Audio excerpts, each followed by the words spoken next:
Halloween Forever.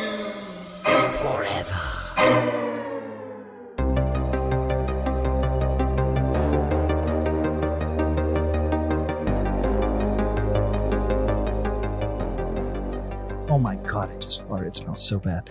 I just hotboxed myself. It's so hot in this room already. Hey, yeah, I accidentally this is embarrassing. Not that disgusting fart that I just talked about, but there's something else embarrassing that I thought was kind of funny. I accidentally sent my wife flowers over the internet. Like sent her over the internet. Yeah. Whoopsie daisies. Daisies. Welcome. Fucking Minisode of Halloween is Forever. I'm Brian. You're a fucking penis is what you are. Whoops. Daisies. You get what I'm saying there? I didn't really deliver it. I didn't really hammer it home too well, but I really cracked myself up. They're electronic daisies. You get what I'm saying there with that one? Yeah. Guys, welcome. We are about to jump into a motherfucking minisode. And not only that, a special one. Oh, so sweet. I don't know if yins, spoiler alert, I don't know if yins are caught up on the latest episode, but your boy got the belt back on the last showdown episode, which was our first episode in July. Your boy came back strong, snatched that belt right out of the clutches of this son of a bitch who had it for 3 straight months. And now we're about to deal out some motherfucking payback. Get ready for it. I'm excited. I also am very conscious of my loud swearing. We usually record this at night, and I was just putting my kids to bed, and my oldest daughter said, "Daddy, we can hear you yelling swear words in your office." And I said, "You shut your fucking mouth." No, I didn't. But that's how they hear it in front of their face. Yeah, they were laughing about it. They think when Daddy swears, it's funny. So, and it is. It's fucking hilarious, guys. Yeah. That's why swearing is good. It's funny. It's hilarious. But so you know, for those of you who are new to the show, I'll rehash this again for all you fucking noobs out there, all you bandwagon fans jumping on here in July, acting like you fucking own the place. Look, you got to, because we're on Threads now. That's so true. We are on Threads, knows how many people? I don't know what that means. I literally have no idea. I saw you did a thread thing on our page. I'm like, I clicked on it. I don't know what it is. Is it a whole new app? Is it something to do with Instagram? Yeah. So it's Instagram's answer to Twitter. I don't know how. It just whatever. Good job striking while the iron's hot on that one, huh? Elon, I take it as that Elon Musk was such a dick to Zuckerberg at some point. He said, "Fuck you, I do this now." Yeah. And then just said, "We're going to do Twitter." And then it's just going to tie Instagram into it. Okay. So if you're already following us on Instagram, we already have like a big built-in audience. Mm-hmm. So we're recording this one day after the app launched, and we already have 300 followers. So, you know, nice. Yeah, it just goes right in. Okay. And so right. Zuckerberg said, "Don't be mean to me. Stick it up your Don't try ass, to bully Elon. me. Don't try to bully me, dummy." Yeah. All right. Well, I'll have to check out that whole thread thing. I heard it's a thing. I heard it's what's hip in the streets with the youths. So we'll check it out. Speaking of that, well, let me get back to what I was saying. If you're new to the show, again, fuck you, where you been? But here's how this works. Every damn Monday, we got some juicy, succulent, sweet, and spicy content for you on every damn Monday. But one Monday a month, first Monday, we do a showdown episode. And we're about to spin this goddamn wheel here in a second for our August showdown. We spin the wheel at the beginning of the month. We get 3 topics. All those topics were suggested by listeners. Some of them we threw in there. And then we pick 3 of them. We put it out on the social medias. So if you do follow us on the Instagrams, if you do follow us on the Twitters, or even on the threads, I don't even know if you can vote on the threads. I just learned about the threads.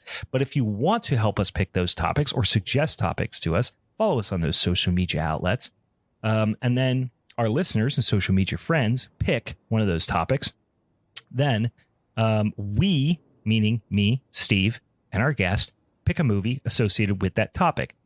In July, it was Nickelodeon Halloween. So it wasn't even movies. We did a bunch of TV specials, Halloween specials. And your boy took home that motherfucking strap. So the episode after that, we get to do a little punishment. So this is when I'm dealing out some fucking punishment, you insolent prick. Just been sitting over there for 3 months. Steve's just shaking his head like he can do anything. He can't. He's just got to take it after making me watch his fucking movie and watching shit movies and scat films and all type of nonsense. I picked an absolute piece of garbage that we're going to talk about here in a quick sec. I'm sure if you clicked on the topic already, on this episode rather, you already know what we're going to be talking about. We're talking about one of my new favorite films on the whole damn planet, 2002's http://fear.com.com. That's the full title of the movie, guys. And we're going to get into it here in a second. Yeah. We are going to talk about fear.com.com here in a quick second. It's an absolute blast. But before that, like I said, we got a couple other things we got to do. We got to spin that fucking wheel. While Steve gets that wheel up, we also got a Patreon. And unfortunately, we already have patrons on our Patreon, which means we have now instituted the promise that we have set forth that really I hold Steve 100% responsible. It's his idea. He suckered me into it. He's dragging me along for this fucking ride. We talk about horror movies on this podcast. Y'all know that. Steve decided it would be a great idea to make me watch every single one of the Fast and the Furious movies, which I have in the past adamantly declined doing. So we are doing something. Steve, tell him about it a little bit. So, I mean, hey, I'm upset that I lost the title and now I had to watch fear.com. Yep, fear.com.com. But then I found out that we had patrons who were jazzed about they were getting to listen to Family is Forever, the new Patreon exclusive podcast with Brian and I watching Fast and the Furious films. And you know what? I feel like I that's how I win. That's how I win. You really did get the upper hand on me somehow there, because the first day I think we announced that we had a Patreon. We immediately got some patrons on there, which, like I said, we promised if we did get patrons at that $5 level, that we would engage with Family is Forever. So this is how it goes. You go to patreon.com/Halloween is Forever. And you can do two things. You can donate at a $3 a month level for us, and you get some ad-free episodes. And I've already promised if I meet you in person, you're going to get a firm, friendly handshake, maybe even a kiss on the cheek. $5, I'll suck your dick. Just kidding. No, we will. $5, we will. You get those things. Plus, you get to jump on the old Discord if you want. And we're going to do some live recordings and some fun little Q&As and things like that on the Discord. And you get access to that all-important extra episode every month. That is Family is Forever. We're going to go in chronological order. Mm-hmm. I was hoping at least we'd go a couple months without anybody signing up for the Patreon, but unfortunately people jumped right on that. Mm-hmm. So I am going to have to watch the first Fast and the Furious movie, which I do believe is the only one I've seen. Okay. I think I might have Tokyo drifted at some point just for a minute or two, but I don't remember. That's the second one, right? No, it's the third one. Okay, fuck. Then I don't know which ones I've seen. I think I saw maybe I played a video game with some Tokyo drifting that happens. I don't know, but I've definitely seen the first one. Okay, that could have just been a Need for Speed. Yeah, I might just be confusing Need for Speed with all these movies. But in any case, I have seen the first one, but I'm going to rewatch it, and it has probably been 10, 15 years, maybe more since I've seen it. So if you want to jump into that and hear me just be fucking punished by this bullshit franchise, hop on over to patreon.com/Halloween is Forever and give us some sweet cash dollars. and you can hear us talk about that bullshit. If you care all right. about Brian at all, giving him money makes him feel better.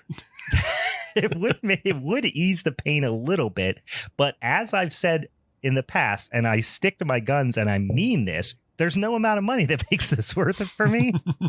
But here we are. All right. Before we get that spinning wheel, you got a beer you drinking there or what? I'm about to do one of these. So thing ready? Hacha. Yeah, I got quote beer. Yeah. Yeah, I was pretty pissed, and I was pretty pissed at this movie, and this movie is such a piece of shit. Like, it is so fucking bad. I fucking loved it. So it's I decided garbage. It is so bad. And I have more questions than I do have answers, but I can't wait. I decided I'm just going to get blasted this episode. I've driven Steve to drink. Oh, Jesus Christ, he's going full on Steel Reserve, big boy. I got a stovepipe at 211. Fuck this game. You're going for broke. Oh, that makes me so happy. Just driving Steve. Yeah, this is just called flipping the table.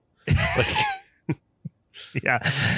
If you would have went to the store and they were out of that, I think you would have just came back and just drank mouthwash or something just to get, really, that would have been appropriate to get the taste of this piece of shit out of our mouth. Yeah. But I can't wait to talk about it. I'm drinking this little bad boy here, a little Sierra Summerfest, which they used to call a Czech lager, but now they just call it a refreshing summer lager.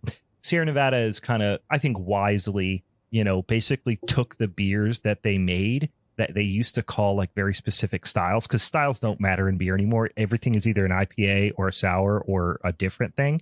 Mm-hmm. Lager, IPA, and sour and stout. Those are the only styles in beer right now. So like, Celebration became Celebration, winter IPA or whatever. Mm-hmm. This just became refreshing summer lager instead of like Czech Pils, I think is what it used to be called or something. It's still the same beer. They're just like, hey, you stupid fucking knuckleheads. We make good beer and you're too stupid to understand what that means. So let's just spell it out for you in like dumb idiot phrases. But it's still Nosferatu became red IPA. Yeah, shit like that. I mean, that happens all the time. But here we are, and Sierra Nevada is still absolutely fucking crushing it. This is just one of the best fucking seasonal beers out there. So yeah, I'm dipping my tongue in a couple 2 Triodos. Nice. Yeah, Sierra Nevada is, I don't think I've ever, I can't think of a beer that I had from them that I didn't like. They are in my mind one of the world's great breweries. Maybe the Western world's greatest brewery. Like in terms of package, in terms of consistency, how amazingly they are putting beer in packages. Their beer holds up in the can better than anybody. The diversity of styles they make and still make them really great. And that brewery they have down in North Carolina is like fucking the most impressive brewery I've ever been to. Nice. It's just wild. Yeah, I'm just an unabashed Sierra Nevada fanboy. Always have been. Love that shit. All right, so let's spin that fucking wheel. What are we gonna get on this here spinning wheel for August, guys? August is my birthday month. So I don't know if that's gonna help the wheel to shine upon me favorably, but let's see what we get. Okay, well, maybe, because the first one we got was Best of Vincent Price. Oh my goodness, that is one that I think I put on there, and I love me some Vincent Price. I watch pretty much anything with Vincent Price in it, good, bad, indifferent. A lot of them are awesome. He's one of my all-time favorite just performers, period. Genre films or otherwise. Can we do the Batman Eggman episodes? Oh yeah, I forgot about that. And then they did that like rip-off version of Vincent Price and Scooby-Doo. What was his name? Damn it, his name's escaped me. It wasn't even him. He didn't even do the voice, but it was like very much based upon him. Yeah, because there's like the 13 Ghosts of Scooby-Doo or whatever. That's it, 13 Ghosts of Scooby-Doo, yeah. Yeah. This next one, though, it doesn't make a whole lot of sense. Okay. So it's best scenes in terrible movies. So I think it's saying like a terrible movie that has like a cool scene in it. Yes.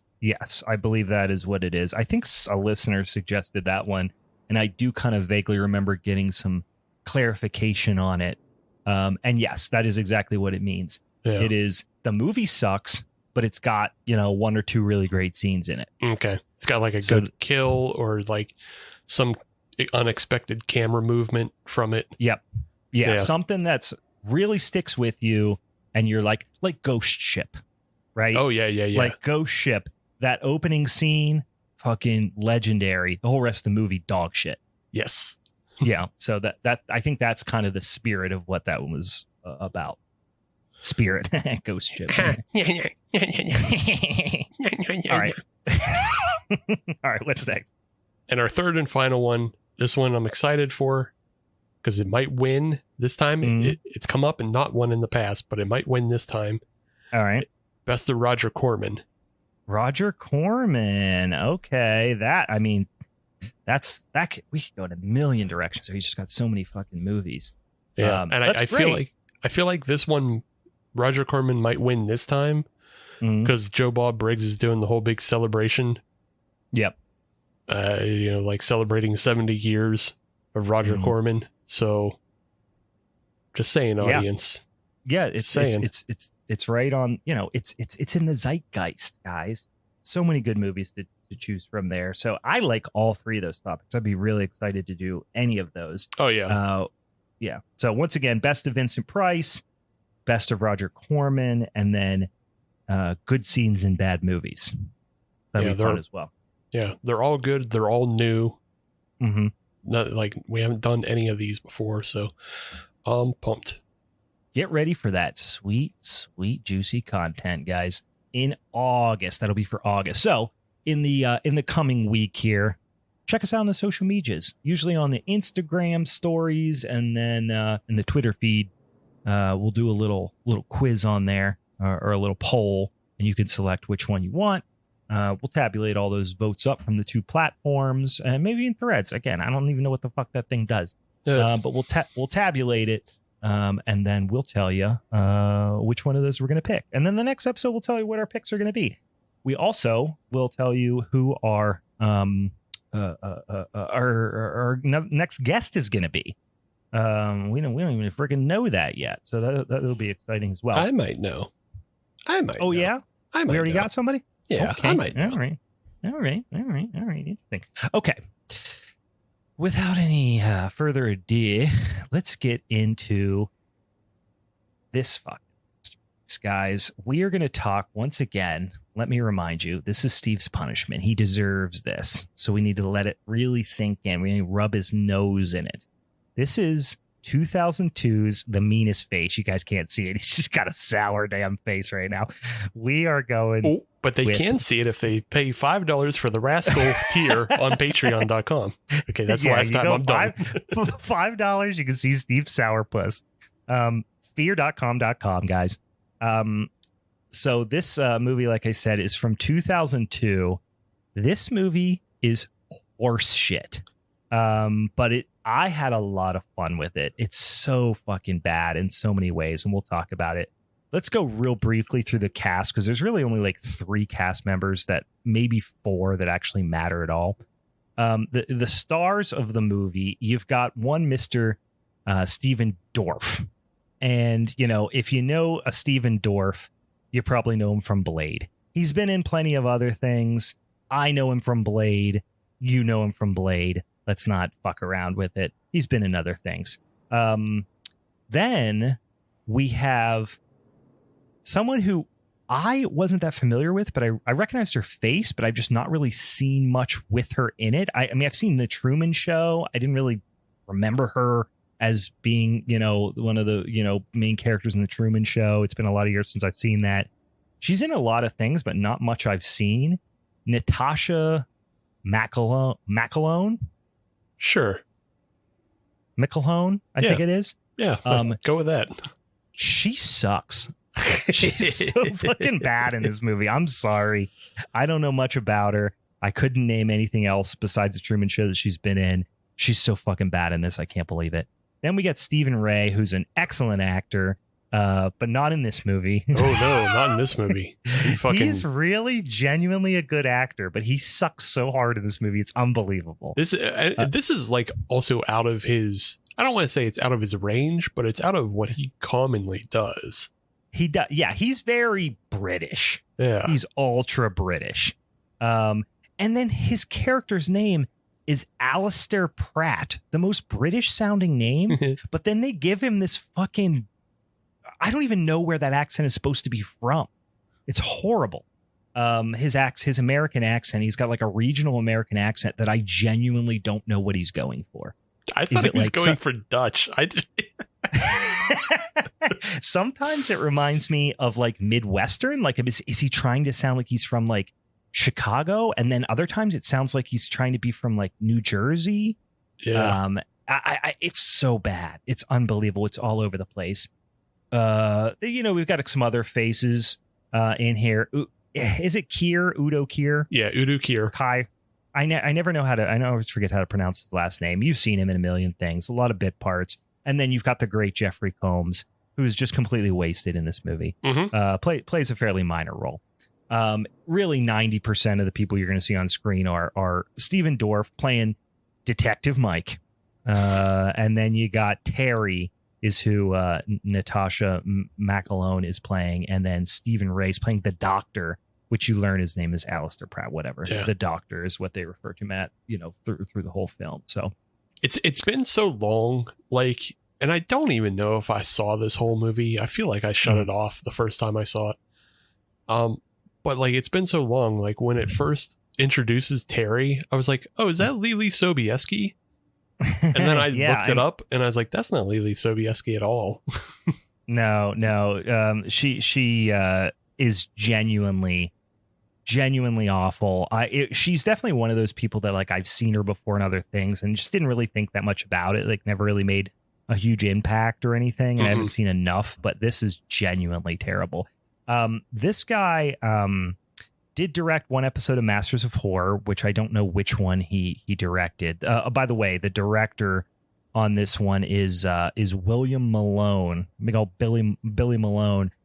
He also did the 1999 remake of House on Haunted Hill, which I saw in the theaters, and the power went out when I was in the theater. I think I told that story in an episode a ways back.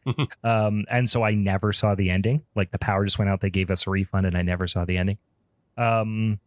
He has done a lot of TV. I mean, really not a lot.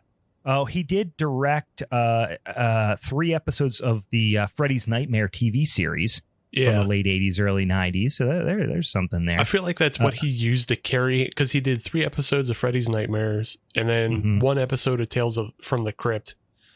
And I feel like he just... Oh, yeah, there it is. Okay. Yeah. 2 episodes, this says. Oh, okay. Yeah, 2 episodes. Sorry, I was looking at... It's all like 1 and 2 on this. But like he just uses his like 1 and 2 TV credits to propel him to this. Yeah, some feature stuff. I mean, I think really, his probably as far as his biggest budget scenario here was really in the late 90s into early 2000s. I mean, House on Haunted Hill was like I think a pretty big release. It had some names in it, got a super wide release. He did a TV series in 2000, just 1 episode he directed called The Others. I don't know what that is. And then Fear.com. And then he has not directed he doesn't have any directing credits since 2008. That's okay. Yeah. Which, I don't know that we're all that sad about it. Let's get into this movie. The plot is almost completely nonsensical. The editing is amongst the worst editing I've ever seen. It's unbelievable. We'll talk about a couple of them. Like the editing is so bad that at some point it causes you to lose the plot almost. Oh, yeah. Because the editing is so bad. Yeah. I lost the plot. I got confused with characters. Yeah. I was just like, it is monstrous. I was like shocked at how much this film is basically just like if Seven and the Ring had a trip to Planned Parenthood. It is an unabashed. I didn't even think about 7, but you're right. They try to do that gritty. They definitely are trying to bite on 7 as well, which I didn't even think about. But it is an unabashed ripoff of The Ring. Which and even The Ring, because this would have been not long after The Ring, remake. Well, right. Yeah, well, here's how it goes. And I was just reading fear.com fucking trivia, because like I noticed, it says the movie came out in 2002, and I know for a fact that The American Ring came out in 2002 as well. The trivia says, despite numerous criticisms pointing out similarities to The Ring from 2002, a remake of the Japanese horror film Ringu from 1998. This movie was theatrically released 2 months before it. So they're trying to act like this movie didn't bite off. It didn't bite off The Ring because it came out before The Ring. But that's a Corman move right there. Yeah. But after The Ring, it's after the original Ring. Like there was even a South Korean remake after that, but before this movie. Oh, I didn't know that. I've seen Ringu, and obviously I've seen the American remake. Yeah, but I didn't know there was a Korean one. Yeah, in '99 there was the Ring virus. So okay, no, I don't know that one. So like this property is popular. It's been around. Right. People know about it. I'm pretty sure there was a bidding war on who gets to make the Ring. The American one. The American one. Like, it was directed by Gore Verbinski. Yeah. Like, people knew about this. They knew it was coming. I love that. They play it. Guys, it came out before. How could we possibly? How could we know? Yeah. I love that. Just playing stupid thing. We'll talk about exactly why. But essentially, instead of watching a videotape and you get 24 hours before you die, this is you log on to a www and you get 48 hours. So how could you even confuse those two things? Yeah. But in any case, this movie started out, I did find it interesting to note, this movie did start out just in the same way the actual internet began. This story begins on a dark and stormy night with a man who can't keep his glasses on his face, which I think that's the way the real internet started. Pretty much. Right off the bat, you get this idea that there is going to be some really bold, and by bold, I mean inept cinematography and sound design decisions, like right from the beginning, like from the first scene. I was shocked to realize that I was supposed to take this opening scene seriously. Yeah, I thought it was like a faux cold open. The jokey cold open. Yeah, that's kind of what I thought too. Yeah, and I thought it was going to like turn into some sort of like website prank video or some shit like that. Like something. Or this was going to be a movie somebody else. It felt like a movie inside a movie. Yeah, yeah. It does not feel like somebody's making an actual movie, but then the next scene carries on. It's like, oh, that was real? I was, Yeah. No, that was a part of the plot that we just got there. Udo Kier is kind of just stumbling through a subway down to a subway terminal, and everything's wet, and he's holding a bunch of stuff, and it just feels almost like it was biting off of like that scene in Jacob's Ladder, like when he's walking through the asylum or something, because he's like looking down these hallways, he's trying to do similar angles, and then there's just like a dog staring at him. The dog, nothing happens with the dog.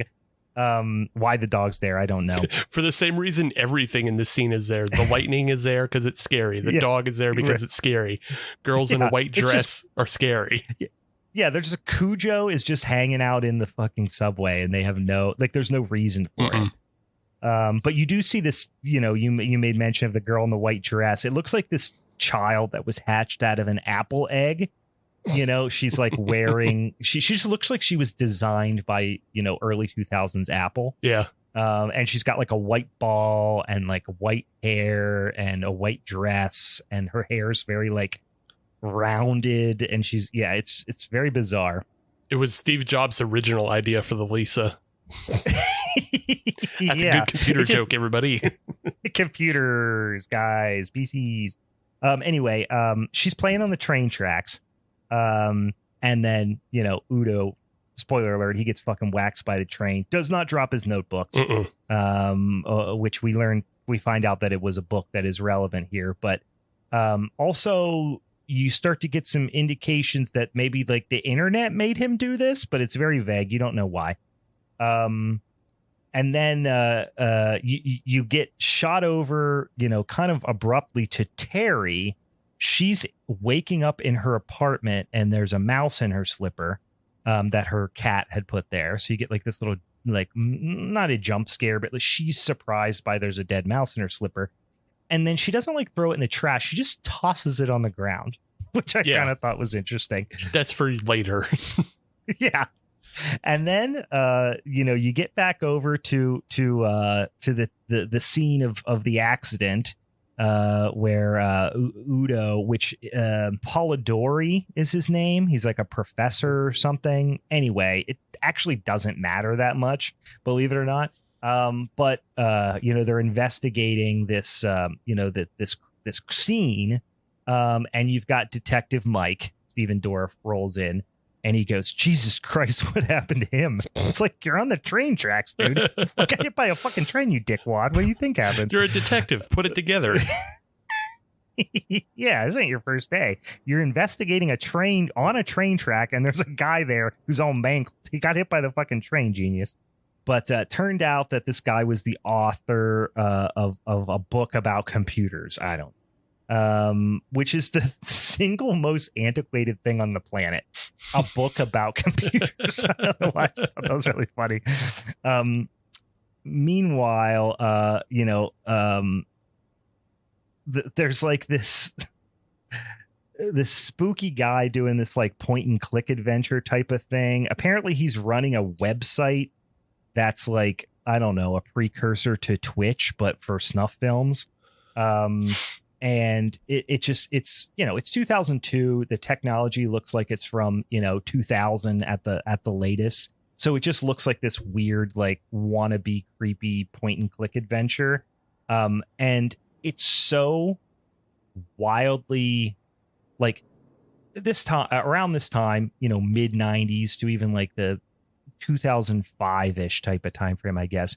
You got a lot of these movies where it's like the villain is the internet, kind of. Like, I'm being a little bit tongue in cheek here, but there's a lot of movies that kind of fall in that category. And there's always a lot of like speculative fiction around where the internet could take us, and the scary depths of this new technology that nobody understands yet, kind of thing. But honestly, in this instance, like, guessing the future of digital technology, they did a horrible job of it, and they didn't really even do anything technological. Basically, they're just like, you go to a website and then it gets in your brain. Like, that's the plot. Like, yeah. Lawnmower Man was way more creative and frankly probably more accurate in the way that it like speculated on the future of digital technology.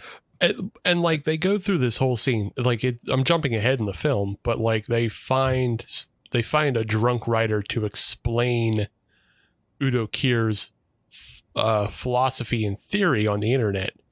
And he explains it that Udo Kier's character thought that the internet could store energy and it could store. So like, basically they're just saying it can store ghosts. I'm like, yeah, that's not how any of this works. What are you, dumb? No. Well, it's like, it's almost like they could have said it was, I don't know. Essentially, that's what it is. It's the cloud. The cloud stores ghosts. Yeah, that's essentially what's happening here.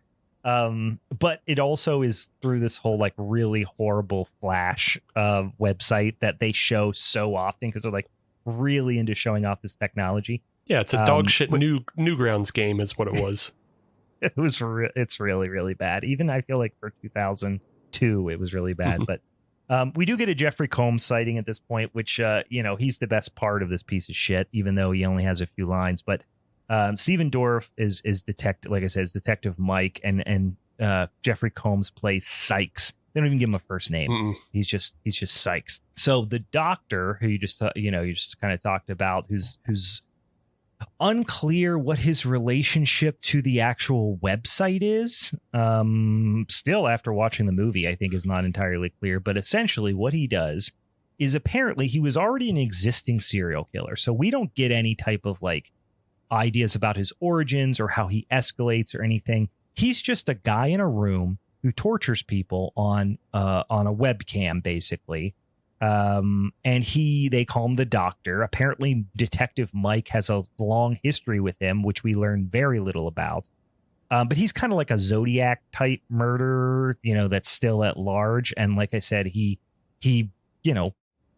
webcasts this torture and live murders essentially to all these viewers. But you don't ever really see anything about how he interacts with his viewers. It's just like a number, and you do meet people that along the way that apparently knew about it or had been infected in some capacity. So that's where the Ring kind of thing gets into it. Is if you log onto this website, you get infected by I don't know, a ghost that's looking for revenge that's in the website, maybe, but is also part of the website and was like programmed into actually what's happening on the website. So it's like, it's not like it's a supernatural website.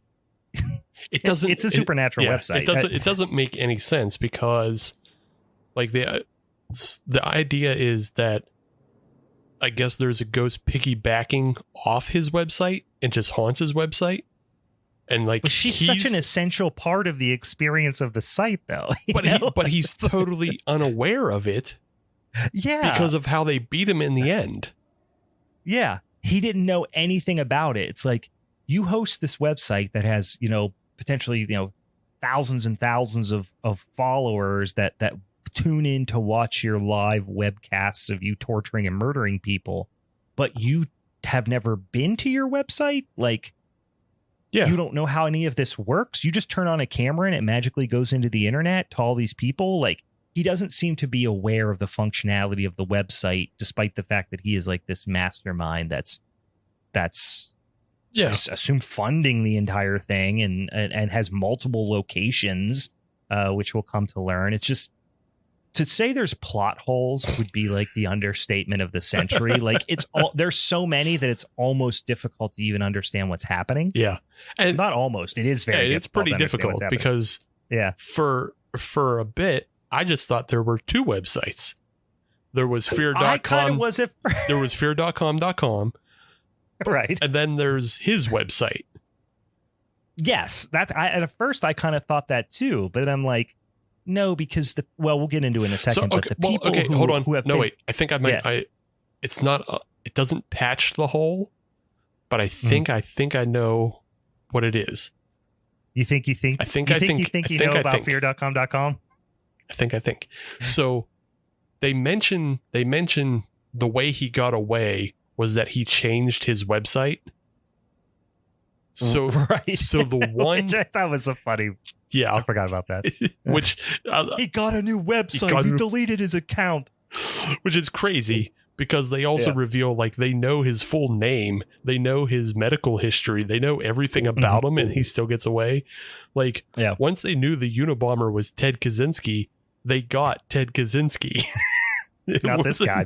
And this guy is in like an industrial building. Like he's not out in the woods in a cabin, Okay, but so the patch is that he got a new website. His original website was fear.com.com, and he just and the ghost is just stuck on there, and he doesn't go back to that site. He streams on his new site. He's on Kick after getting suspended from Twitch. Gotcha. So he's on GeoCities or whatever now. Right. Gotcha. He said, I got to move to Angel Fire or else the cops are going to find me. You might be like, I know that sounds so stupid, but you might be right. That might be what they're trying to suggest, because why? But why do they never go to his website to try to find him? They only go to fear.com.com though. They don't know to go to his website. But they know he's killed. They know he's got a new website, and they know he's killing people on their camera. And no, because here's where that falls apart is when they go onto people's computers, like, for example, Terry's boss, they take his computer and they, when they go to the computer whiz, in the early 2000s, there was only every city had one hacker computer whiz who had like a cool room, a cool apartment. Yeah. And they took them there and then they made computer problems go away. That's right. They took it to her and she looked on it and she was like, oh, all the people who are like victims or whatever, including, Polidori and then later Terry's boss, they all went to this website, which I assume was the website he's now on, because they wouldn't go to a website. They wouldn't have went to fear.com if it was shut down and not active, right? Well, no, because it does come up on her screen, the hacker girl. It comes up on her screen while she's doing her hacks, and they show the hard drive spinning, and it's doing the click, click, and it's like, oh, technicalities. And then it shows like, oh, fear.com. Well, that's what I'm saying. Yeah. That's why I don't think there's two websites. I don't know. I was just trying to make a fucking patch. That's all it was. Yeah. No, it's as valid as anything else in the movie. Yeah. But in any case, taking a quick little step back, we got this German punk kid comes, gets taken into to the station, because he's ranting and raving and nobody speaks German. And he's screaming and all this stuff. And his eyes are bleeding. And you did notice that Polidori's eyes were bleeding, in the opening scene. So this is where like the editing and the direction come together in like a uniquely stupid way. So like, I'm trying to remember exactly how this quote plays out, but she picks up a camera at the scene and she goes like, do you have a plastic bag? And then he goes, that's evidence. And she goes, yeah.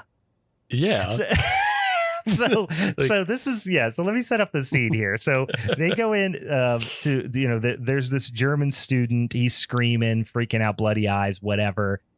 He ends up dying in his holding cell, and he puts on the wall in his own blood, apparently. I don't know. Murderer 48. So well, that's after they get the camera. Oh, that's right. Yeah. So he's still in his holding cell, whatever. Yeah. No. They go to his apartment. Yeah, it's just weird detective work because he comes in screaming, carrying on, bleeding from the eyes, and Stephen Dorff goes, "Well, get me a translator." And usually it just kind of ends there. Yeah, that's right. Like somehow he figures out in that small amount of time, they figure out where he lives. And then they all decide, well, we better go there. Why? You don't know what he's talking about. You don't like what is at his apartment that you know? You don't know anything. No, this is genuinely hard to follow because it's just so poorly edited. But yeah, they go to his apartment. That's before he dies. You're right. I mean, it's inconsequential, but they go to his apartment. By the way, Mike and Terry haven't met each other yet. You've just kind of experiencing them separately. And then when they go to the German student's apartment, Mike is in there and, doing investigative stuff. And Terry just bops in. She works for the Department of Health. The Department of Health. Yeah, the DOH. So she's not a detective or anything because they don't know what's going on yet. They call her, when his eyes are bleeding and all that, they call him in because they're like, oh, does he have like I think they mentioned Ebola virus or something like that. She comes in to the apartment just unannounced, and he's like, who the fuck are you? And she's like, I'm from the DOH. And that's when she picks up the camera, like a handy cam kind of thing, and goes, do you have a plastic bag? And he goes, that's evidence. And she goes, yeah. And that's they cut the scene like that. It's just such a fucking wild scene. And like it's not like she picked it up like an idiot. She picked it up like with a pen and was holding it by the strap and was like, yeah, I know it's evidence. I'm holding it like it's evidence. I'm not getting any fingerprints on it, you asshole. But she's also not a cop. Like, don't touch things at a crime scene. Also not a cop. Yeah, so they go there, they do police things, and there's a dead girl in the tub, and her eyes are bleeding too. And then that's when she's like, it might be a virus or something like that. you know, they need to get back. They get this call as they're kind of, you know, investigating this, and they take the camera, all that stuff. They get this call that's like, you got to get back to the station right now. And then that's when they get back, and the German kid is dead, and Murderer 48 is written on the, you know, on the wall in his blood. He has presumably done this. So then, like, a bunch of hazmats come in and stuff, and Terry says they're probably, you know, already infected, but just kind of acts like Mike is kind of being a douche for being concerned. Like, he's like, wait, we're already infected? Like, should we have hazmats on? And she's like, you're probably already infected. And he's like, what? And she's like, fucking cool it. Like, she's pissed at him for being concerned. But then, like, really quickly, they're like, no, never mind. It's not a virus. Which should have been the end of the movie for her. Yeah, she should be out the fucking door. But then you start to get these scenes of, like, this creep, like, recording people with a handy cam, and Terry and Mike seem like they're a lot of times just part of two entirely different conversations that are happening independently but have been edited together. Mm-hmm. It is like, you honestly don't know who they're talking to sometimes, because they don't seem like they're talking to each other. And they just may not have even been on set at the same time. It really felt like that. It really felt like that.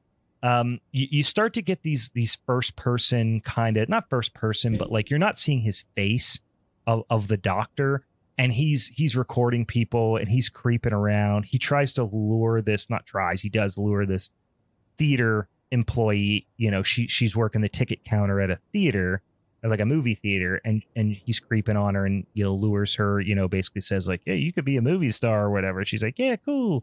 So she comes and, you know, to his fucking creepy lair. But Mike and Terry watch the German couple's camcorder, you know, when the German guy and her together, and it shows the German, you know, couple, these couple of students were doing some, you know, some browsing on the WWWs before she died.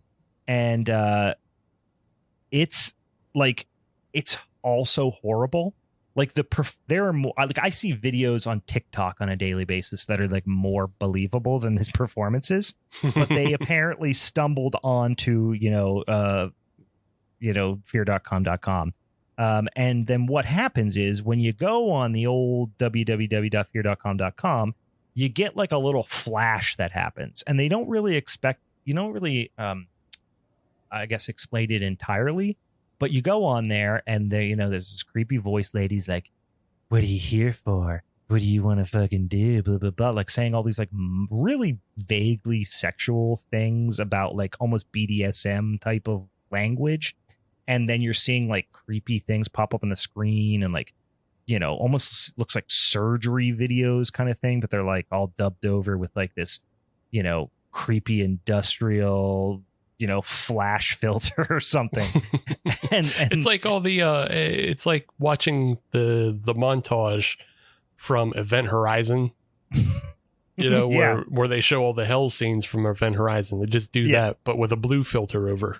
Yeah, and then like close up on an eye, and then like you could just tell, and we get deeper and deeper versions of this as like more people go to the website, like as the viewer you see more of it. And it's such an incredibly cheap, crappy attempt to kind of mimic what they do in The Ring when you watch the tape. Mm-hmm. But it's just like, they're trying to make it like dirty and sexy. Yeah. It's just so fucking lame. Yeah, it starts as like dirty, sexy, industrial 9 Inch Nails video. It does. It feels like a 9 Inch Nails video. You're 100% right. Yeah. But by the end of the movie, like, you're getting all these clues about the first murder and like where her body is. And it's like, oh, Jesus Christ. Oh, you mean like The Ring in the well, but it's not a well. It's in another water place. Yeah. Yeah. It's a cooling tower. Who gives a shit? Cooling. You know how, we'll get to that. But guys, steel mills don't have nuclear cooling towers. Anyway, so the theater girl, she goes to meet the creepy doctor, which she thinks he's a director, and he chloroforms her, and then records her and, sets off a bunch of strobe lights and listens to Rammstein. Which, oh boy, that's not so great today, because like the lead singer of Rammstein just really got a lot of accusations leveled against him. Oh, really? For doing a lot of similar things. Really? Like drugging women and shit. Feels like it checks out, and not to paint a picture, you don't know somebody, but you know what? This is my surprise face right now.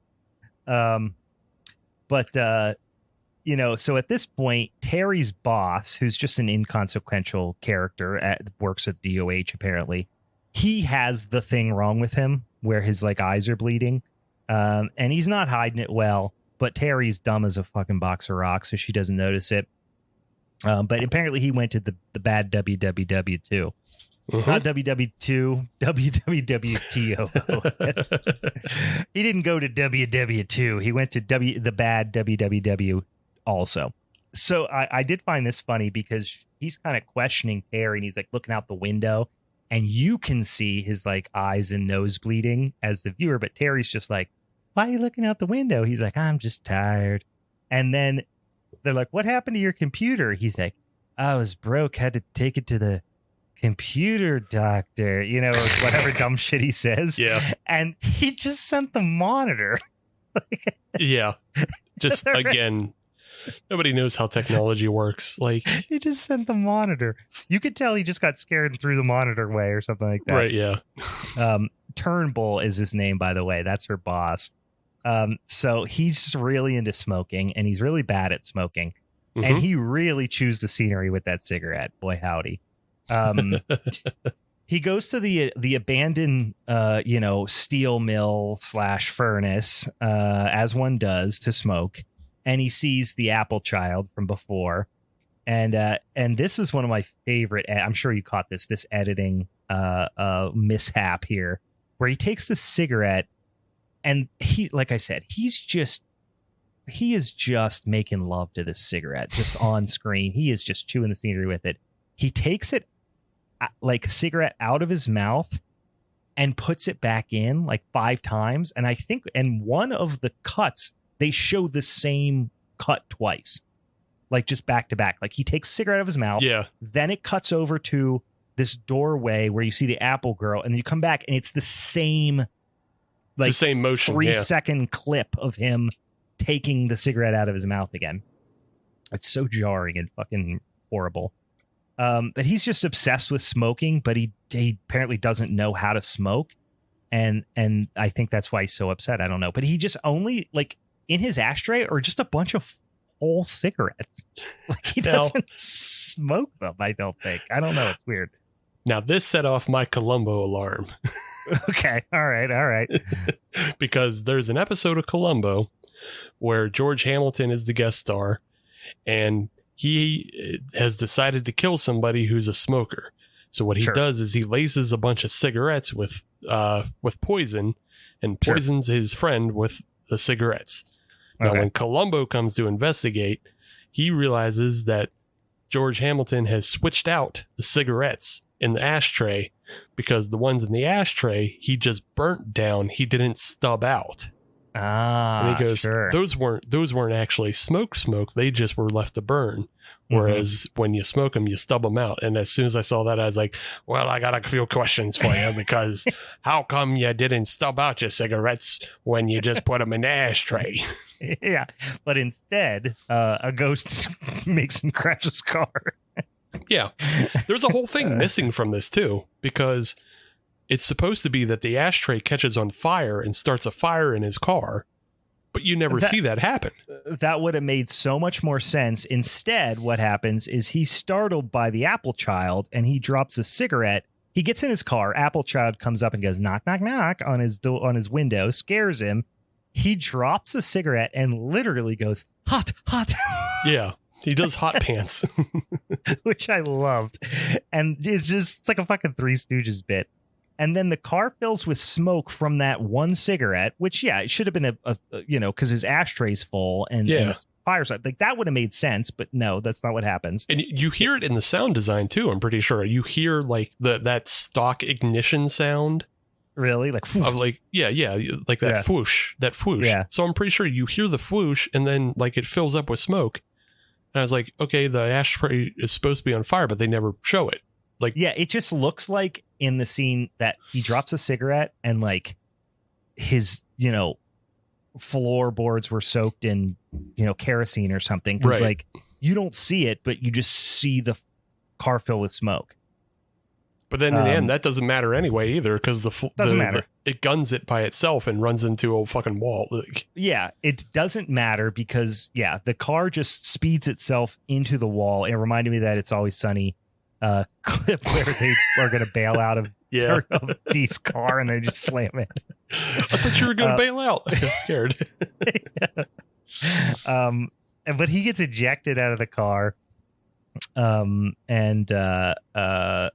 slamming into the wall, and the fun thing was that like he had plenty of time, and apparently they talk about later that being in a car accident was like his biggest fear.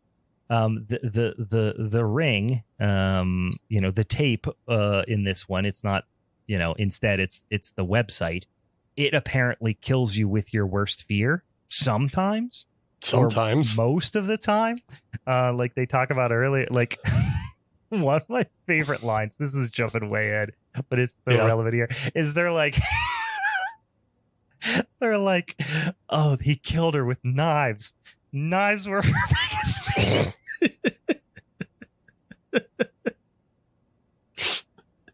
Oh my god, I almost pissed myself because they're like his biggest fear was getting in a car crash. Her biggest fear was knives. The other one that got me was you find out the German girl, her biggest fear was drowning, and then Stephen Dorff points that out. He's like, well, she didn't drown, she just hit her head and died. And then Terry's like, one of the but she died in water. Yeah. One of the main characters is poking holes in the plot. But yeah, I forgot about that. She goes, he didn't drown. She's like, yeah, but died in water. She died in water. Good enough. Oh my God. It's gotcha there. Like, the movie doesn't even like itself, not in the least. Yeah, but he apparently is scared of car crashes. That's like a huge phobia for him. But he never puts a seatbelt on. And even in all the time he has to put a seatbelt on as the car is speeding towards the wall, he just flails. He never puts a seatbelt on and then gets ejected out of the window. That's just one of the fucking best scenes in the movie. It's so asinine. And Ralph Nader says, I told you so. Yeah, I should. It's against the law. Buckle up. But anyway, meanwhile, they determined that the German girl died of a heart attack / brain hemorrhage because of too much adrenaline. That's what happens, I guess, sometimes. So not water. Drowning. Not drowning. It's so fucking dumb. Which the internet does all this. The internet gives you a heart attack and simultaneous brain hemorrhage because it gives you too much adrenaline. That the internet does. The WWW is.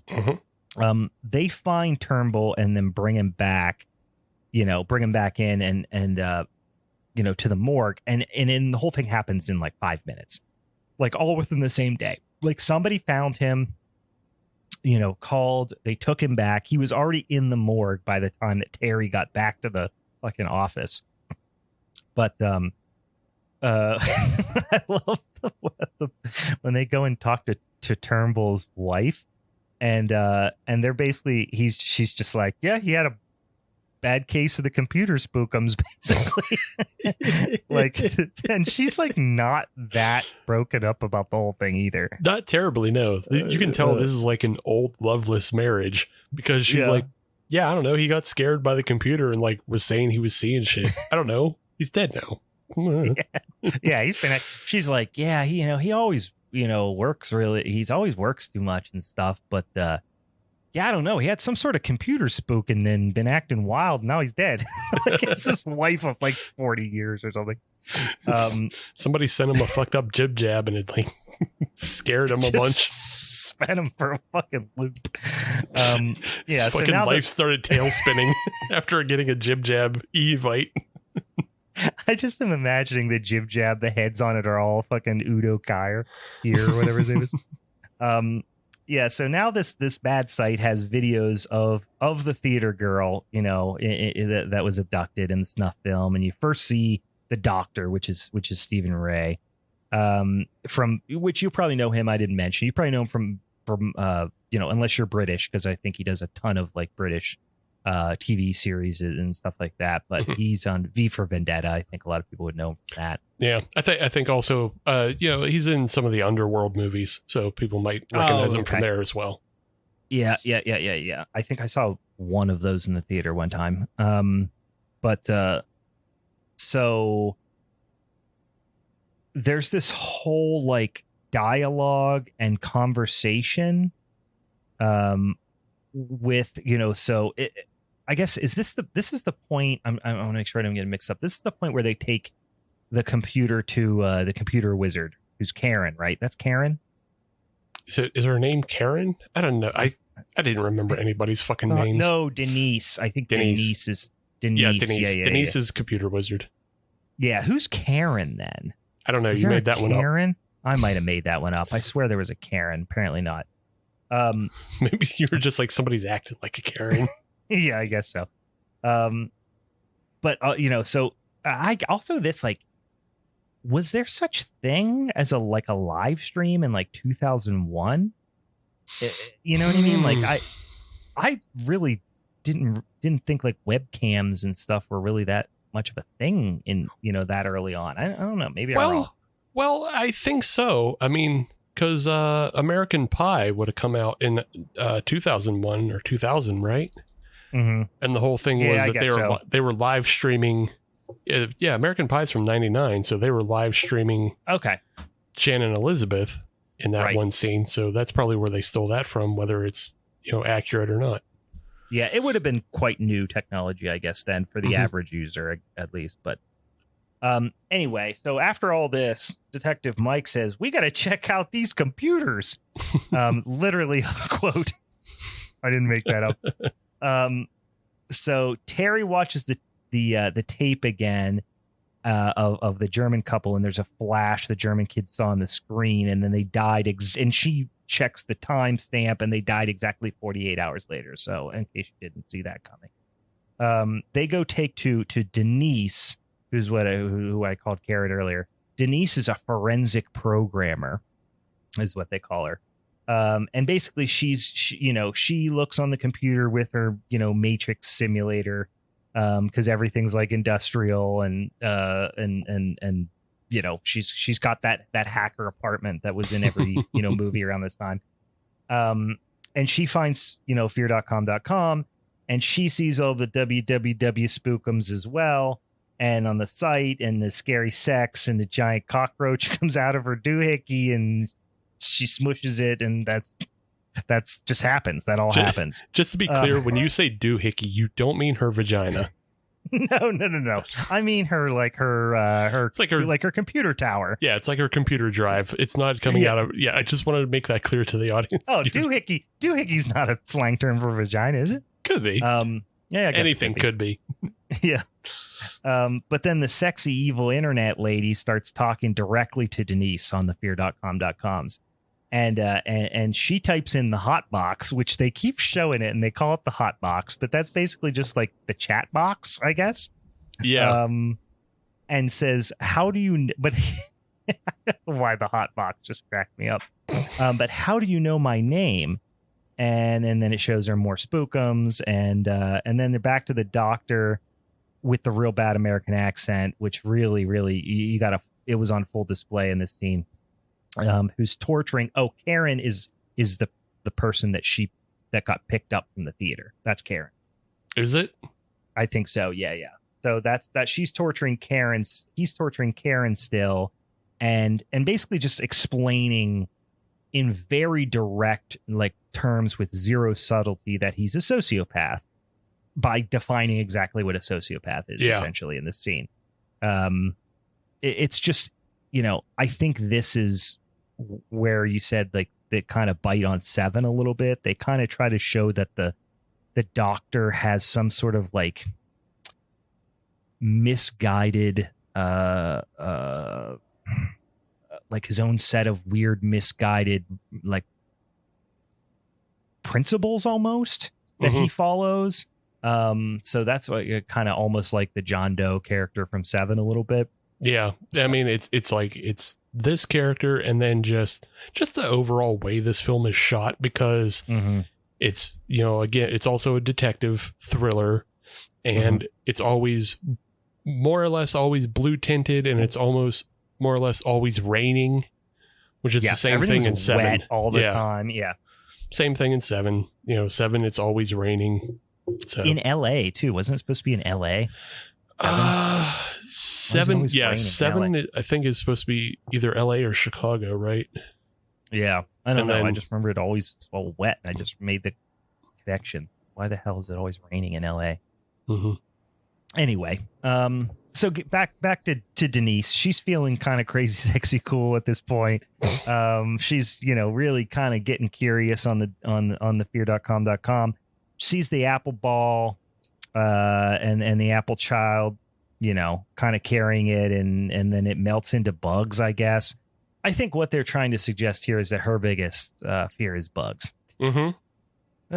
Yeah. So like literally at one point, like a giant Madagascar cockroach crawls out of her computer, and she just smushes it and goes back to the interwebs. My wife is horribly afraid of bugs, specifically spiders. And if she saw one, a giant one, on her desk beside her when she was working, like she would run out of the house and probably burn the house down behind her. For it to be your worst fear, and then you just kind of smash it with your hand and then just go back to your business, is just it made it so I did not pick up on the biggest fear thing until way later in the movie. Like, it's just not really a relevant part of the plot. No, not at all. Yeah, because the first three characters that die, you don't know what their biggest fear is. Like, what was Udo Kier's biggest fear? They never tell you. Trains. Thomas the Tank Engine. Thomas the Tank Engine had a real... You know, his biggest fear is something happening to him that might make him drop his book. Oh, yeah. Or maybe the dog. Oh, no. He was only kind of afraid of dogs. That's why the dog didn't do anything. It's just like, he's like, I don't love that, but trade is worse. The only thing I'm more scared of than dogs is trains. They're like big dogs on tracks. They're like big metal dogs. Big metal dog. Another great quote from Detective Mike. He's got so many of them. It's a live cam death site. I don't know why that killed me too. I love that. A live cam death site. Anyway, you know, Terry read the book, you know, from what's his name, from Udo's character, you know, from the subway, and it apparently told her what bar Frank Bryant would be in. Frank Bryant was one of the other, like, I guess, was the other author of the book that Udo was carrying. He was carrying his own book, and the other person is Frank Bryant. Apparently they knew where to find him and exactly what bar he drank in, but they have no fucking idea where the doctor is. And honest question, was Frank getting blown in the booth? I think. Was that what we were supposed to think? I think we're supposed to think that, but also there's just a chance that he was just laying down having a makeout. He could have been, but there was definitely a sex worker that popped up, and he was laying down, and they were both down in the booth. So right, yeah, potentially, but you know, it you know, they try to pretend it's kind of like a little bit of like a seedy honky tonk type of bar, but not seedy enough where someone's getting a BJ in the back and no one cares. You know what I mean? In the middle of the like late, it seems like it was late morning. You know, they really tried to make this look like the sleaziest New Orleans bar. Yeah, but we're not in New Orleans. And they had, like, no, we're not. And they literally, I think, had like Cajun music playing too. Yeah, it was. Yeah, I forget. There was just some other things about it, like the wood was all old, and they just tried to make it like the oldest, sleaziest bar. that they've ever been to. And I think because this film was filmed in like partly in Europe, partly in Canada, it was probably just like an old European or French bar, some shit like that. And they just put some people wearing cowboy hats in there. Yeah, and apparently this guy invented the internet. I don't know. Or partially invented the internet. I don't know. But he explains that he and the dead guy, Polidori, hypothesized that the internet can take and store and transfer energy, but just one site, like one potential site could do this. Like I don't know. It doesn't make any fucking sense at all. Was it that they just found that there was one site that did it? Like, yeah, it's almost like the internet like became like not sentient or self-aware, but it's like almost like the internet evolved technologically in a way that it had that capability, and then one site just did it, or did the victims do it? Yeah, like initiate this. You never find that out. It's never explained at all. It's so much easier to just give the Gremlins 2 explanation of like, the ghost is energy, and then it can just travel the internet. Well, that's at some point later, I think Detective Mike says something about like they're in the wires or something. I forget. I think I wrote it down. We haven't gotten that far. But Denise, the cyber hacker, she's losing her shit at this point. She's drawing fucking ones and zeros everywhere, and then a bunch of giant fucking roaches show up. The music is just so dumb throughout these sequences too. It's just so up and down. It doesn't make any fucking sense. Janice jumps out of her apartment window onto the car that Mike and Terry are arriving in. And her cat doesn't give a shit about that. Luckily, Terry knows everyone's fears and knows that they're dying of their worst fears. Like, they knew about the water thing. Apparently knew Denise, just Terry has this intuition where she knows what everyone's worst fears are. And I hypothesize that Terry is actually the girl in the internet, and she's the creator of fear.com.com. I really wanted that to be the ending, but it doesn't come to fruition. No, I think it's just more likely that Terry works for the Department of Health, and she just collected a whole bunch of data illegally on people. So that's all. Yeah. Yeah, Terry very explicitly asks Mike, don't visit the bad website. Don't go there. Which is the most hilarious thing, because then he does. They don't even know each other.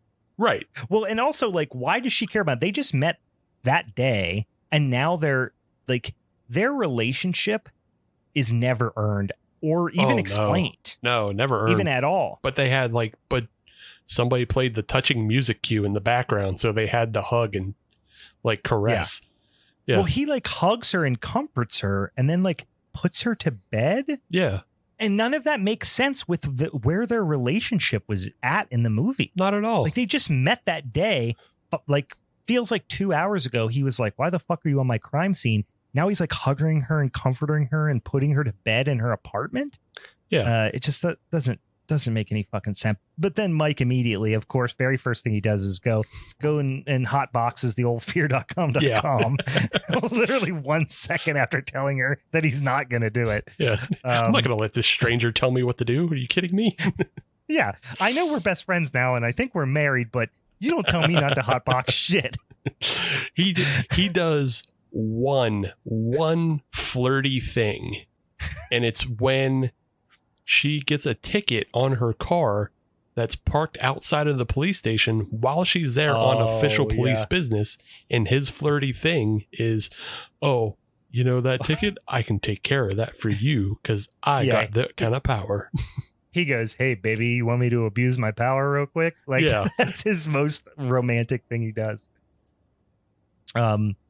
Yeah, so Mike goes on the fear.com.com, and he's getting all these, like, now it's the little dialogue at the beginning from the internet lady, Mrs. I'll call her Mrs. WWW. She's like, do you like to watch?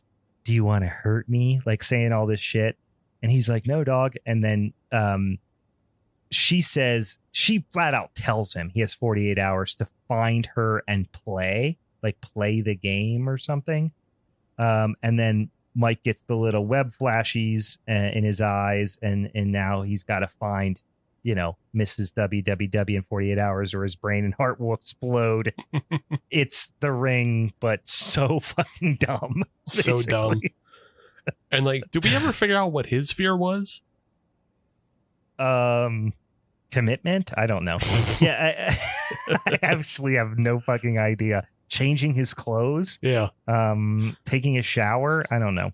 He's just so fucking greasy. Getting shot by a World War II weapon. Yeah. But so the little apple ball is following Detective Mike at this point. So he's on the hook here. So much of this episode is like not the styling, but some of the camera tricks are literally from like reminding me of Goosebumps, the TV series. Mm-hmm. Like they do the tilt the camera and then stretch something and it becomes scary. Like, yeah. It's literally the same camera tricks you get on literally on Goosebumps, like some of these same exact camera tricks. Yeah, like everything in this film feels outdated even for 2002. Mm-hmm. Like, and we haven't got to the special effects yet, but it's like it is abysmal just to even look at this thing. Yeah, and at the end, it does seem, spoiler alert, it does seem fitting that the main antagonist at the end does die. I think he ODs on bad CGI. Like, yep. That's what kills him in the end. But anyway, so Mike, runs into a lady in the elevator that makes his brain shake. I don't know. And then Terry wakes up and knows he did the naughtybad.com. Like she knows he did it. And then Mike pulls a real pot calling the kettle black situation by telling Terry not to go on the site. And then she does it. And then she does it immediately, like while he's being taken out in an ambulance. And he explains that victims can, quote, live in the wires. That's what I like that one a lot. And I'm convinced at this point, like by this point in the movie, I'm convinced that the people who made this movie literally have zero idea what the internet is and probably still don't. Yeah, you're like not wrong. It feels like they were like, the internet might as well have been, threads to me, and I'm like, I don't know what it is. Is it like it's Instagram or Twitter? Like they were like that, but for the whole internet. Yeah, it just doesn't. It's so funny because this week I have watched this movie and Death Spa. I was a guest on. They called this a movie this week or last week. Right. So you can go check out that episode. We're talking Death Spa on that show. That's a fun one. But this movie and Death Spa have so much in common that it's like upsetting. Both are about ghosts inhabiting computers. Both are about people who have no idea what the fuck technology is or what it does. And both have doctors who carry Lugers for no reason at all. A doctor always carries a Luger. So like that's just a James Bond, I feel like, thing. You know what I mean? Like if you're a doctor, if you're an evil doctor, you have to carry a Luger. Yeah. I even made note of that when I read that. I was like, was that a Luger? Like, yeah. On his package. Stupid. So here's a quick question. How did Terry know where Mike was and that he went on the site? Well, didn't she go? She went to the he went to the hospital, right? Because he how had did like she brain know shake. that? Yeah, but did she just assume that was from the bad website? I guess Probably. I mean, why else would he just be shaking in a hospital bed for no reason? I don't know. If you saw somebody shaking in the hospital bed, would you think seizure or evil website got in their brain?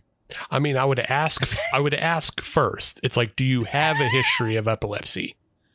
Do you have a history of going to www.fear.com.com? But again, remember, Terry works for the Department of Health, so she's already seen his file and knows he doesn't have a history of epilepsy.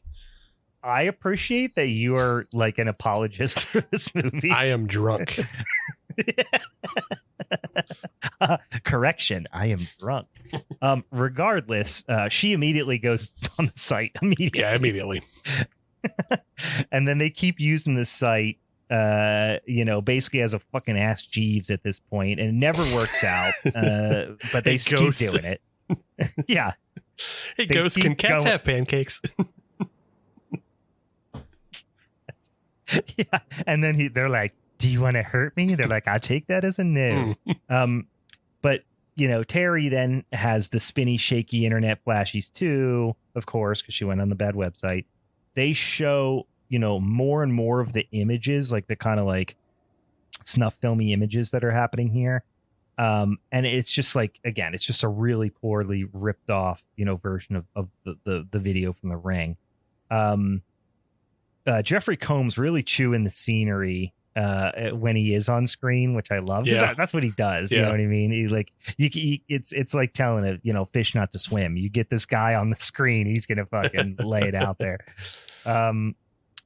But there's now blood exploding out of files, and Jeffrey Combs' character says some nonsense thing that should have been cut, like along with the lines that would have made what he said make sense. It was like, so out of nowhere. And he basically he hits on her, right?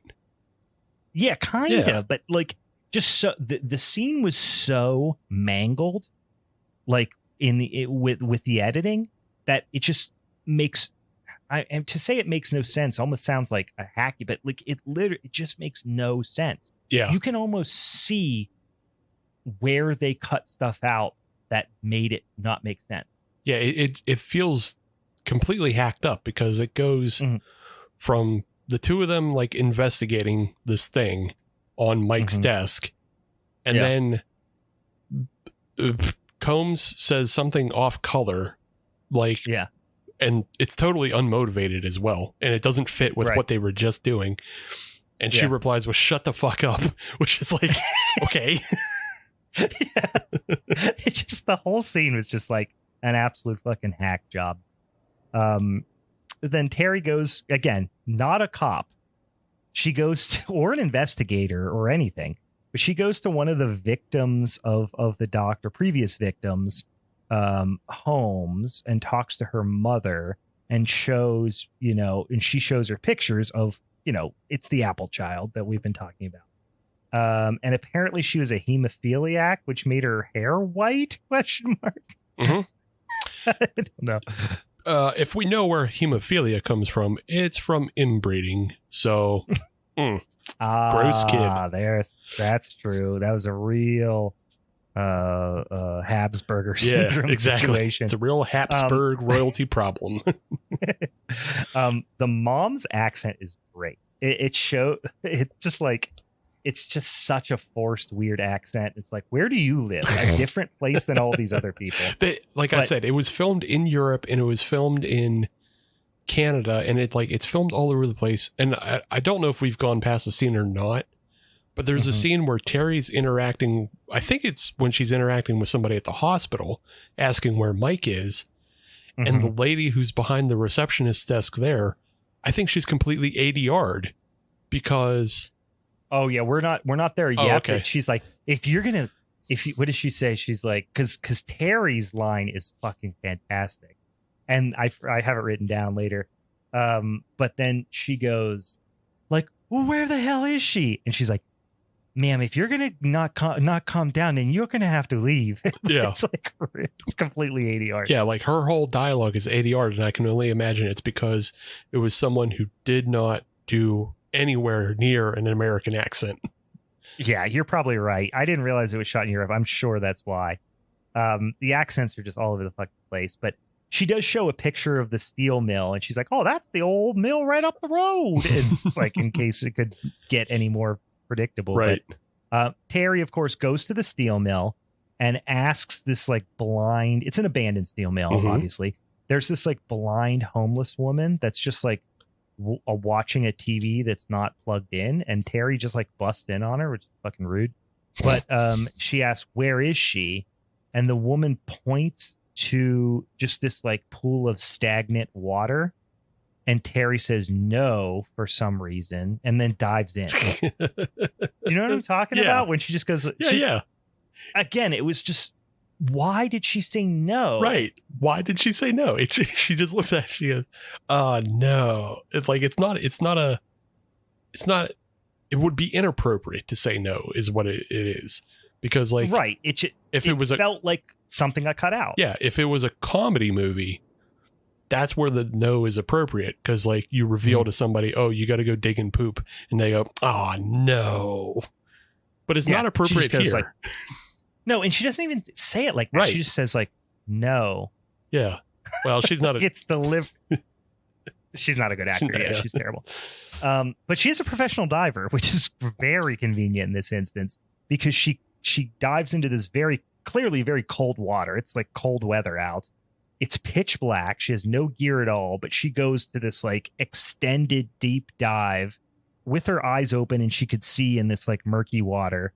The whole thing is just wildly unbelievable. But, you know, of course she finds the body underwater, you know, in this like fucking industrial labyrinth. She finds it in like 20 seconds, like one breath. She finds it. And then she swims the corpse the whole way to the top. And then the corpse like lunges at her kind of. You know what I'm talking about? The corpse like turns its head and like. Yeah. Yeah, it gives is that supposed to be like water expelling or like it's never explained? Because you're like, oh, something supernatural's happening like this. Yeah, it's just supposed to be like or something. Yeah, it's just supposed to be like a shitty jump scare. It's not supposed to be. It didn't. Yeah, it didn't make any fucking sense. Yeah, well, again, it doesn't make sense because we don't know what Terry's greatest fear is either. Like her greatest fear is diving for corpses. All right, no, just corpses in general.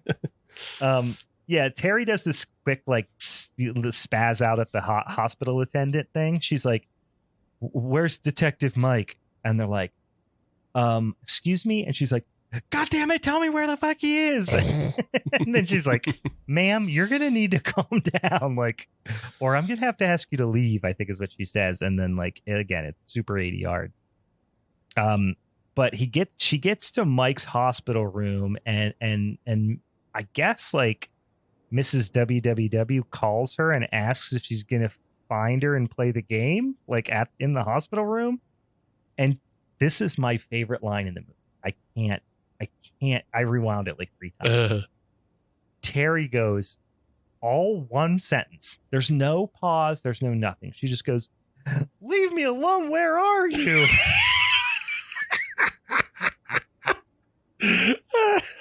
So wait, this is also in my notes. Would you like her to leave you alone, or do you want to know where she is? Which is it?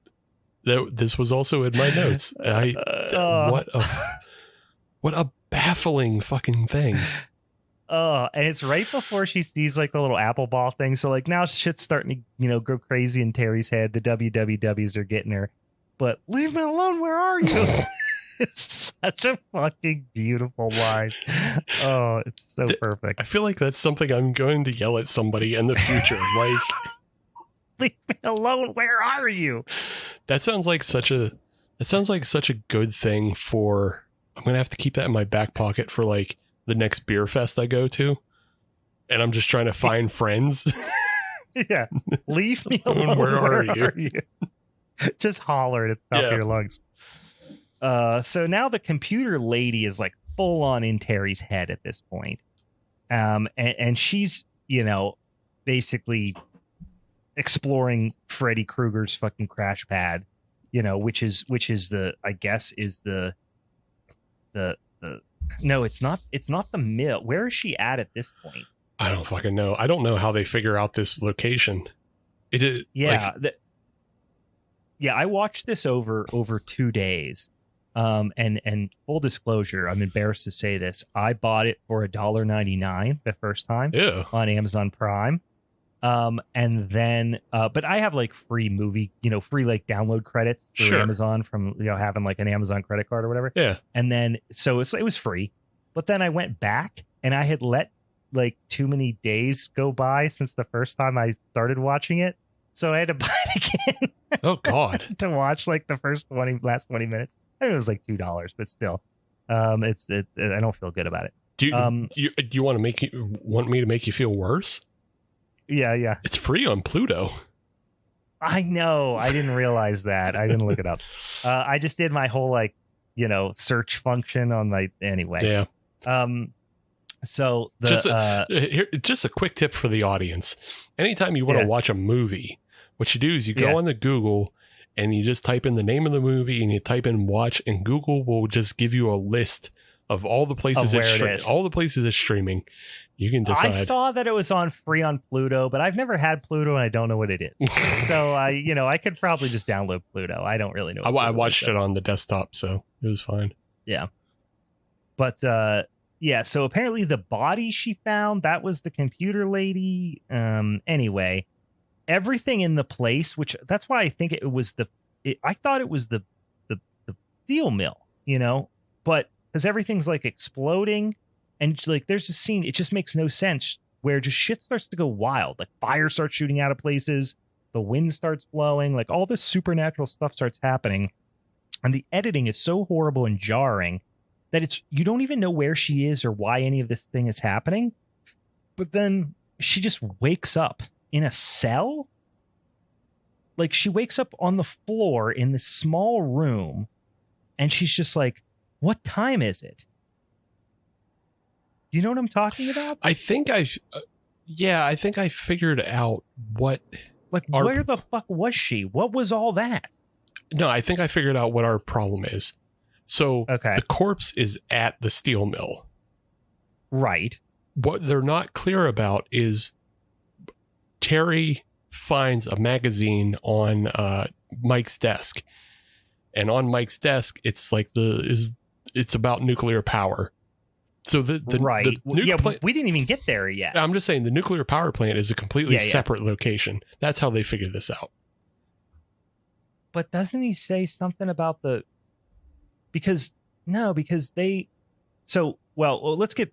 table that because there's something that happens here in a second which doesn't make sense in that scenario. But Terry wakes up in this, like I said, in this cell, which it looks almost like a cell you'd see in like an insane asylum. But then there's just these people like around her, just like looking at her. And I think what it was that she like fell asleep or blacked out at the steel mill or something. And then like these random people are just looking down at her when she wakes up. Just like more homeless people showed up. Yeah, I guess. And she's like, what time is it? And then she goes back to her apartment and nothing is explained. And Mike is there. Right. And they're both like, quote unquote, drifting in and out. So they go to the morgue. They're like, we got to go to the morgue to explain or examine the body that she found, which somehow it got to the morgue. Or maybe did she take it back to the morgue and she passed out at the morgue? It's not a cell. It's a elevator. She passes out in an elevator, and the people around her are people who are trying to open up the elevator. And it's an elevator. Okay. This is right around the time I paused it, but like I even went back 5 minutes before that just to so I can kind of remember where I was at. And it still didn't make any fucking sense to me. But anyway, I must have missed that she went into an elevator. It shouldn't be this hard to follow. Yeah, she's at the hospital, and she's trying to. Yeah, she's at the hospital. She's trying to find Mike, and she finds herself in an elevator. Like she can't find Mike because she's running around the hospital. Mm-hmm. And then she's in the scary basement, and then the scary basement scares her, and she runs into the elevator. And then the elevator, she passes out and wakes up in it. And then they go, and then her and Mike go look at the corpse in the morgue. Go to the morgue, right? Yeah, and then that's when the doctor's telling her about what the doctor that's performing the autopsy, right, is explaining what the quote unquote doctor, the serial killer, did to her. And then they find that she swallowed something, and it's basically a little message in a bottle that she put in her belly, right? That said the guilty must be punished, and it has an address. So on their way, Mike's brain's all gooed up by the internet, maybe, I don't know. And then they find, I guess is his home base with all of his like serial killer paraphernalia and a bunch of corpses that he like turned into mannequins.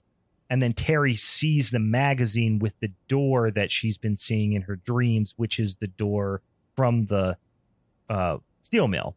But it's the door to the nuclear power plant, actually.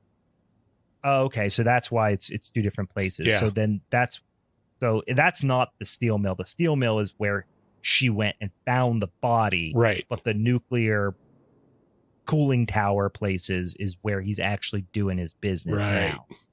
Gotcha. Okay. That makes a little bit more sense. Anyway, Mike points his gun at fire in a really funny scene where like fire shoots out and then he like points his gun at the fire. But you know, then you get a little scene. It's kind of a race against the clock thing here. The doctor is saying dumb shit. The dialogue that he says, they're trying to make it real like edgelord. It's horrible. He's like, you asked. So basically he wants Karen to ask him to kill her, like torture her until she begs for death kind of thing, I guess. But then he's like, you asked for death, so I'm no longer your murderer. It's like, you never were her murderer. She's still alive. Right. What are you fucking talking about, you moron? And how's that such a terrible line? And just because you asked doesn't mean that you didn't get murdered. Murder is, if somebody consents to being murdered, you still murdered them. Yeah. Also, there's a thing called duress. And if you put somebody under duress, anything they say is null and void because you had threatened them with violence. Yeah, I mean, I guess this guy's not in a great state of mind, but that's the line made no fucking sense. Or a doctor who's been through medical school. He should know better. He should know better. Come on, be better.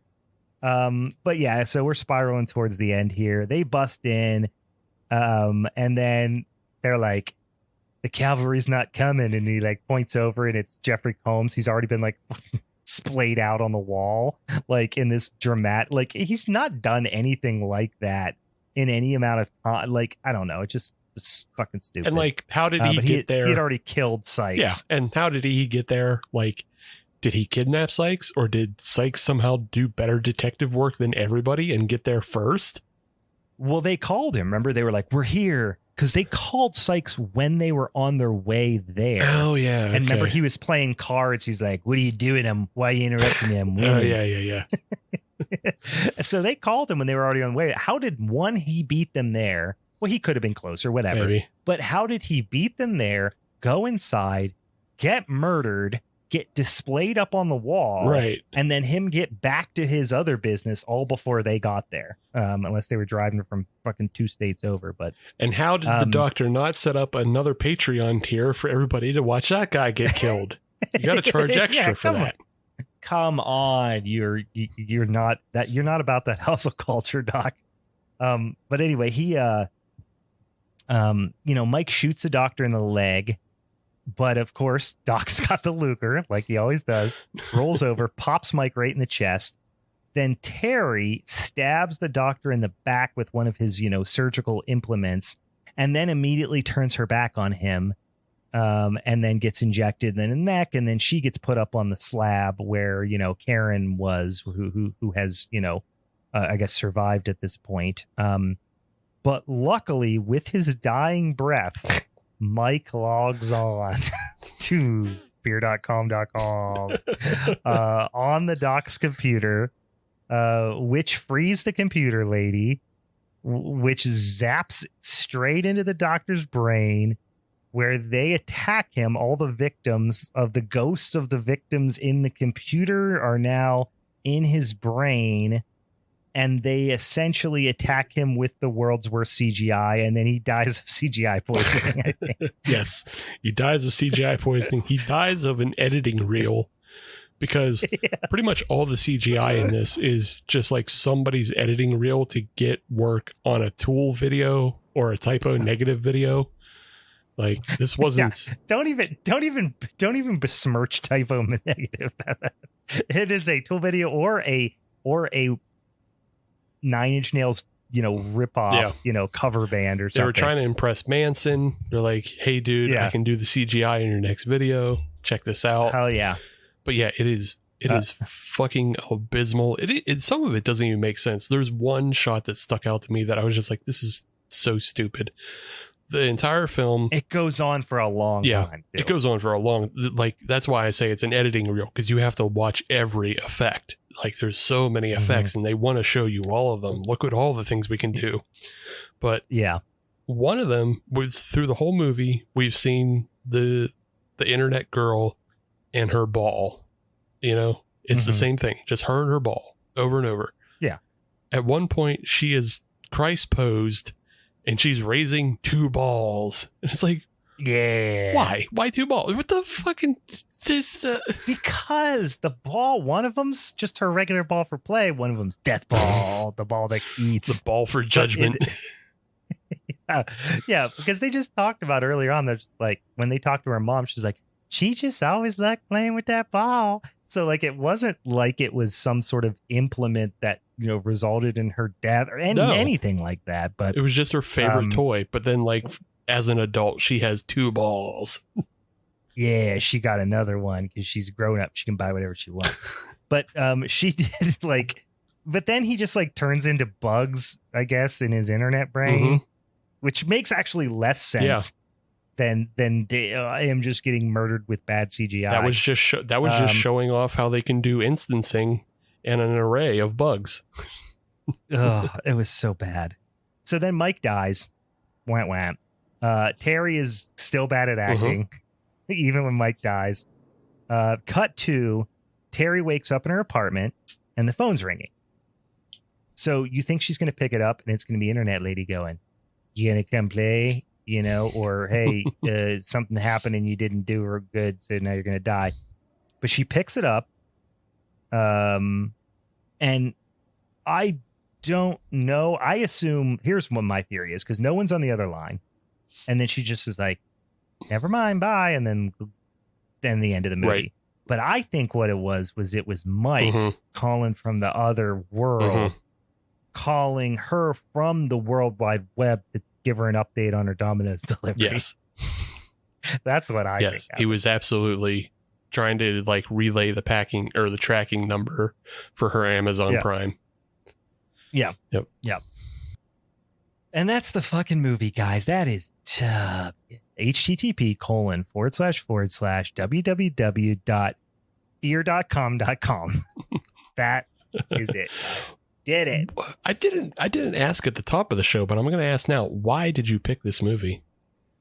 I was looking for horrible movies. And normally when I go horrible, I go like fun horrible. Right. Like I go like either I don't love intentionally campy. You know, I don't mind. I'll watch a Velocipaster or something like that.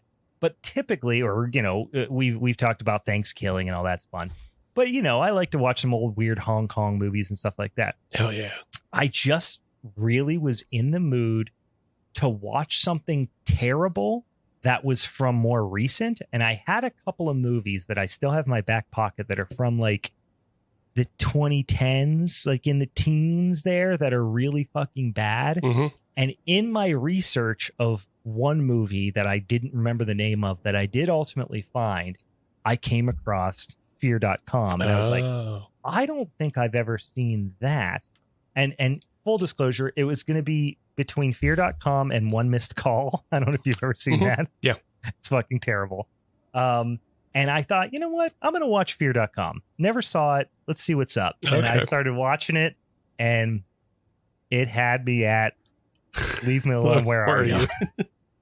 I just wondered if you had like some sort of like past experience with this film, because nope. Like I said, this is my first watch. Like my past experience was, I'm pretty sure I watched some of it when it first came out and then like turned it off because it was so bad. I was watching, you know, like I said, I was trying to figure out what the other one that I was thinking, and it was One Missed Call, which is, again, is fucking terrible.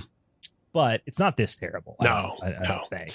Well, but I was looking at that and I was like, is this the movie I'm thinking of?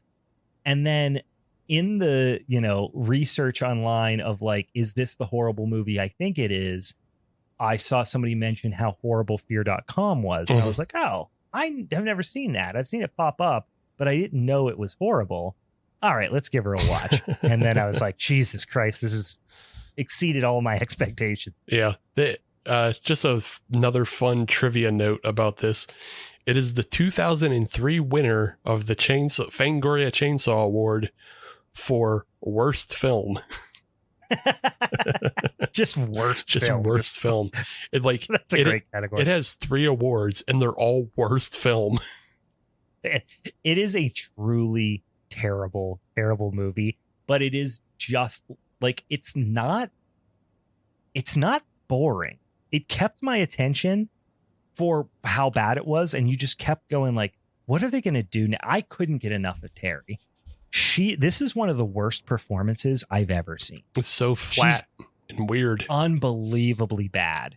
And I just couldn't get enough of it. I would watch a fear.com too if they brought it out, just because of how fucking entertainingly bad this movie was. I love a movie that's trying real hard and sucks ass. So, all right. That's fear.com.com, you guys. Definitely go check it out. Do not pay for this fucking thing. Go watch it on Pluto for free, or fucking torrent. Steal it. Don't let anybody make money off this piece of shit. They've already probably made too much. Probably not. According to, again, back to IMDb, one real quick. It's apparently was a $40 million movie. No fucking way. $40 million. Yeah, and I think that's probably right, because if you go back to The House on Haunted Hill, that was a $37 million budget film, and like it kind of made its money back. Yeah, this did not make its money back. And no, oh my God, 40 mil. At least House on Haunted Hill had like some big names in it. You know what I mean? Like, it had a cast. This has got like, Stephen Dorff. I guess maybe he was more in demand then. Like where did the money go? All the effects, I guess, they were horrible. It has to be some sort of tax dodge. Yeah. How the fuck do you spend $40 million on that piece of shit? Wow. That's concerning. Anyway, we did it. We got a whole goddamn episode out of it. And it was a lot of fun to talk about. I love just absolute piece of shit like that. All right, guys, don't forget, keep your eyes on the social medias. If you don't follow us already, on the Instagrams, on the TikTokies, on the Twitters, and the whatever the fucking other thing I learned about tonight is, go Threads, go follow us on there. We are going to vote on our August Showdown episode topic. And once again, give you something to chew on here. Best of Vincent Price, best of Roger Corman, or good scenes in bad movies. So that should be a fun one for the month of August, which, guys, August is full on spooky season. I don't give a shit what you say. We're kicking off spooky season in August. Got to have at least 90 days of spooky season. So check it out on there. And if you feel so inclined, as always, go on the on your podcatcher apps, on your Spotify's and your Apple Podcasts, and give us a 5-star review. And then let us know. Send a little DM. Say, hey, I gave you a little 5-star. Said, hey, you guys are cool. I'll send you some fucking stickers in the mail. Also, Patreon. We already talked about it. If you want to hear us talk about the fucking Fast and the Furious movies, which I'm starting to soften on the idea, but I really feel like by like the 4th movie, I'm gonna, I think, kill myself. I'm not sure yet. No, we'll see. I kind of know how it's gonna go. And yeah, yeah. And I think by the 4th movie, you're not gonna be ready to kill yourself. But you're just going to be kind of like side-eyeing about like this hasn't done anything yet.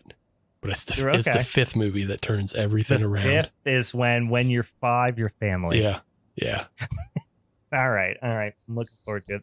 Actually, I'm not at all. All right, guys. That's it for this here mini-so. Join us next week. And we'll talk about what that top's going to be and get another little mini-so in your dang old ear holes. For the Halloween is Forever crew, I'm Brian. And I'm Steve. Go listen to me talk about Despa, and they called this a movie.